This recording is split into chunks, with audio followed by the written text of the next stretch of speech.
యేసు పిలుస్తున్నాడు. ఎందుకు? యేసు ఎవరు? ఆయన నన్ను పిలవాల్సిన అవసరం ఏంటి? ఎందుకు పిలుస్తాననే ఆలోచన మీకు కలిగి ఉండొచ్చు. ముందుగా యేసు అంటే ఎవరు? తన ప్రజలను వారి పాపముల నుండి ఆయనే రక్షించును గనుక ఆయనకు యేసు అని పేరు పెట్టబడింది. ఎవరైనా ఆకాశమును, పైనున్న ఆకాశం, కిందున్న భూమి, అందులో సమస్తమును సృష్టించిన సృష్టికర్త అనే దేవుడు. మనం పీలుస్తున్న గాలి, మనం నివసించుకున్న భూమి, దాని కింద నీళ్లు, సముద్రము, పర్వతములు, ఆకాశ పక్షులు, జంతువులు, మాట్లాడుతున్న నేను గాని, వింటున్న మీరు గాని, సమస్తము కూడా ఆయన సృష్టే. ఆయన ద్వారా, ఆయన మూలముగా, ఆయన బట్టి మనం సృష్టించబడిన వారంగా ఉన్నాం. ఎందుకు మానవుడు పిలుస్తున్నాడంటే, మానవుడు తప్పిపోయిన వాడుగా ఉన్నాడు. తన ఆలోచనలు, తన క్రియలు, తన చేష్టలు, తన నడవడి, తన ప్రవర్తన, తన చూపు, తన వినికిడి సమస్తం కూడా ప్రతికూలం అయిపోయినాయి. తన మానవుని యొక్క క్రియల ద్వారా పాపము తన మూట కట్టుకున్న వాడిగా ఉన్నాడు. దేవుని మాట వినని వారిగా, దేవునికి లోబడిన వారిగా, దేవుని దగ్గరికి రాలేని వారిగా, దేవునికి మానవునికి మధ్య అడ్డు కూడా ఏర్పాటు చేసుకున్న వాడిగా ఉన్నాడు. ఈ పాపం అనే అడ్డు కూడా దేవుని దగ్గరికి రాకుండా చేస్తుంది. ఈ లోకం విడిచిపెట్టిన తర్వాత దేవుడుండే స్థలంలో, దేవుడుండే రాజ్యంలో తాను ఉండలేని వాడిగా ఉన్నాడు. కారణం పాపము. పాపం వల్ల వచ్చి జీతం మరణం, నిత్యాగ్ని గుండము. ఈ నిత్యాగ్ని గుండాన్ని నుంచి తప్పించడం కొరకే, ఈ పాపము నుండి విడిపించడం కొరకే మానవుడిని యేసుక్రీస్తు ప్రభువారు పిలుస్తున్న వాడిగా ఉన్నాడు. కానీ మానవుడు ఎవరి మాటనే వింటున్నాడు కానీ, ఎవరి దగ్గరికైనా వెళ్తారు కానీ యేసుక్రీస్తు ప్రభువారి మాటలు అంటేనే ఇష్టం ఉండదు. ఆయన అంటే త్రోసి వేస్తారు. అంటే కాదంటారు, ఇంకా మాకు సంబంధించింది కాదు, మా కులం కాదు, మా గోత్రం కాదు, మాకు సంబంధించిన వాడు కాదు, త్రోసి వేసేవారుగా ఉంటారు. కానే కాదు. నిన్నెంతగానో ప్రేమిస్తున్నాడు, నిన్నెంతగానో ప్రేమించి నీ దగ్గరికి వచ్చిన వాడిగా ఉన్నాడు. నువ్వు ఆయన మాట విని నీ జీవితంలో ఎంతో మేలు, క్షేమం, ఆశీర్వాదం పొందొచ్చు. యేసు అంటే ఒక ప్రాంతానికి, ఒక రాష్ట్రానికి, ఒక దేశానికి సంబంధించిన వాడు కాదు. సమస్త మానవాళ్ళందరి కొరకే, ప్రపంచవ్యాప్తంగా ఉన్న వారందరి కొరకే దేవుడై ఉన్నాడు. యేసు క్రీస్తు అందరికీ ప్రభు. ఏ కులానికైనా, ఏ జాతికైనా, ఏ ప్రాంతానికైనా, ఏ రాష్ట్రానికైనా, ఏ దేశానికైనా అందరికీ సంబంధించిన వాడైనా.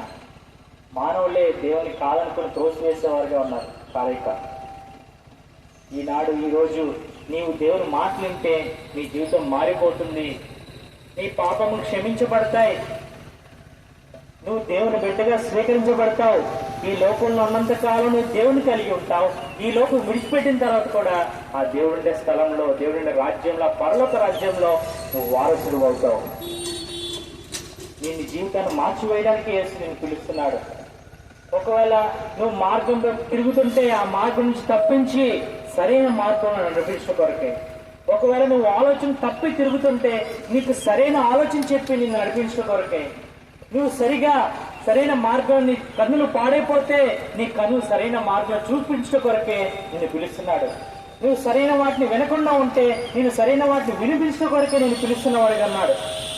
నీ కాళ్ళు, చేతులు, నీ ఆలోచనలు, నీ తలంపులు అన్నీ కూడా దేవుని కొరకు ఉపయోగపడాలని, దేవుని సరైన మార్గం నడిపించడం కొరకు ఆయన పిలిచిన వాడుగా ఉన్నాడు. నీ జీవితం మార్చివేసేవాడు ఆయనే, నీ బ్రతుకు సరిదిద్దేవాడు ఆయనే, నీ రోగాలను స్వస్థపరిచేవాడు ఆయనే, నీ జీవితంలో శాంతి, సంతోషము, మనశ్శాంతి లేక జీవిస్తున్న నీ జీవితాన్ని బాగు చేసేవాడు ఆయనే. ఆయన తప్ప ఎవరు లేరు. ఆయన తప్ప ఎవరు కూడా మన జీవితాన్ని మార్చివేయలేరు. దయచేసి ఉదయకాల సమయంలో యేసుక్రీస్తు ప్రభువాన్ని సొంత రక్షకుడిని అంగీకరిస్తావా? నీ జీవితం మారిపోతుంది. నువ్వెంతో శాంతి, సంతోషము, సమాధానం, నెమ్మది, ఆనందం ఈ లోకాన్ని అనుభవించేవాడిగా ఉంటావు.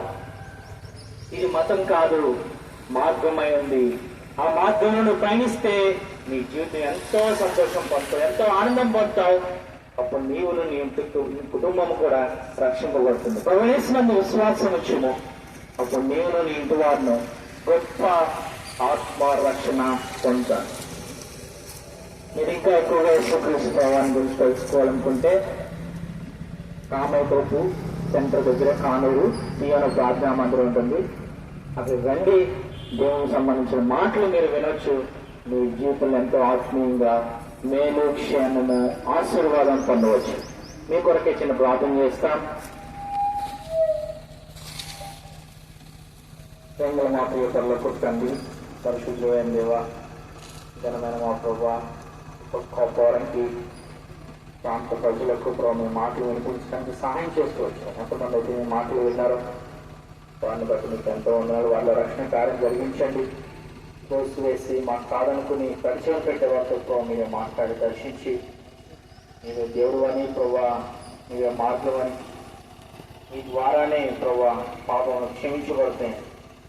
మీ ద్వారానే ఈ లోకం విడిచిపెట్టిన తర్వాత మీలో ఉండే, మీ దగ్గర ఉండటం కొరకే, రాజ్యంలో చేర్చు కొరకే మీ ద్వారా మాత్రమే ప్రకటించడానికి సహాయం చేసుకోవచ్చు. గ్రహించటకు గుర్తొచ్చినట్లు మీరే సహాయం చేస్తున్నామని బట్టి కొంచెం ఒక దినం ఫలితాలు మేము చూడగలిగినట్లు సహాయం చేస్తున్నాము.